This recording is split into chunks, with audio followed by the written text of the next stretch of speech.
Une façade éventrée, quelques objets en équilibre, un lit, une table. Voilà tout ce qu'il reste de cette maison située sur les bords de l'Isole à Quimperlé. La façade s'est effondrée hier peu avant minuit dans la rivière en crue où le courant était particulièrement violent. Une seule personne l'occupait.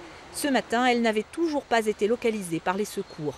Il y avait les pompiers, il y avait la gendarmerie qui était sur place et ils ont fait les recherches avec caméra thermique, avec grue pour voir s'il n'y avait personne à la maison parce que c'est une maison qui est habitée habituellement par une personne seule.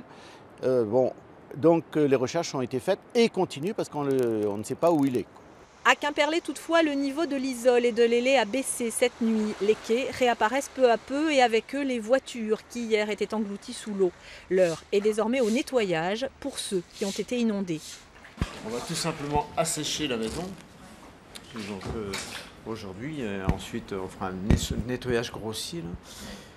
Et puis ensuite, on va attendre que ça sèche. Quoi. Un drôle de Noël que cette famille réunie vit avec philosophie. C'était quand même super parce que j'avais quand même les 15 enfants et petits-enfants qui étaient là. La petite fille a eu un camion pompier qui était de circonstance. La toute petite qui disait « Maman, la maison est brûle » parce qu'il y avait les pompiers. On dit « Non, elle ne brûle pas, c'est l'eau ». La grand-mère qui habitait là avant disait toujours « Mais cette eau-là, elle repartira de toute façon ». Parce qu'en 2000, elle a eu quand même, ça a frôlé son premier étage. Reste que le niveau de l'Élé est encore élevé, même s'il n'atteint pas la hauteur de décembre 2000, près de 6 mètres. Jardins, aires de jeu, terrain de basket étaient encore sous l'eau ce matin et la ville reste sous surveillance.